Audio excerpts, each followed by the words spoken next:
Here are 4 things that you need to know before you start playing Fade.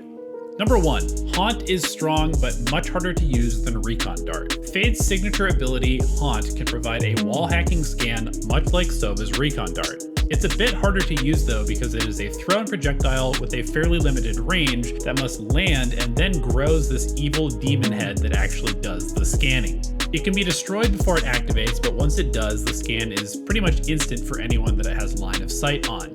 Also, because it stands above ground, you can use it to look over boxes or even throw it into some pretty weird spots for some serious info gathering potential.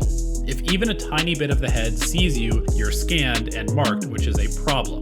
Number 2, being marked or marking someone is a really big deal. Marked is a new mechanic introduced with Fade that is applied when someone gets scanned by her signature Haunt or when hit with her ultimate Nightfall. Marked players spawn a trail from where Fade was when she marked them to wherever they currently are for the duration of the debuff. This means that it is essentially impossible to juke Fade when marked. You will also be revealed through walls if Haunt is active and you are marked. It's also worth noting that if Haunt is active and you peek it to try and destroy the head, you will instantly be marked when it sees you, so it's usually better to just hide until it's gone.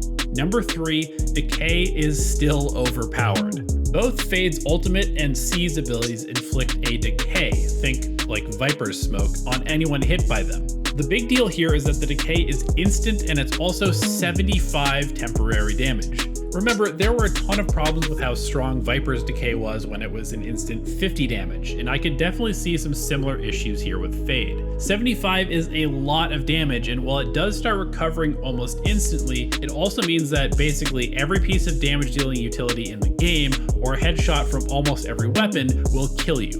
Because of the decay and the ability to stall out a choke point, I think that C's may end up being the most important part of Fade's utility kit, at least in a professional comp context. It opens up a ton of combo potential, and it also makes me think that she's going to be played in comps that want an initiator, but also really need some ability to stall choke points because it sort of functions almost like an Astra suck to stop a fast push. Number 4, Fade is a combo agent.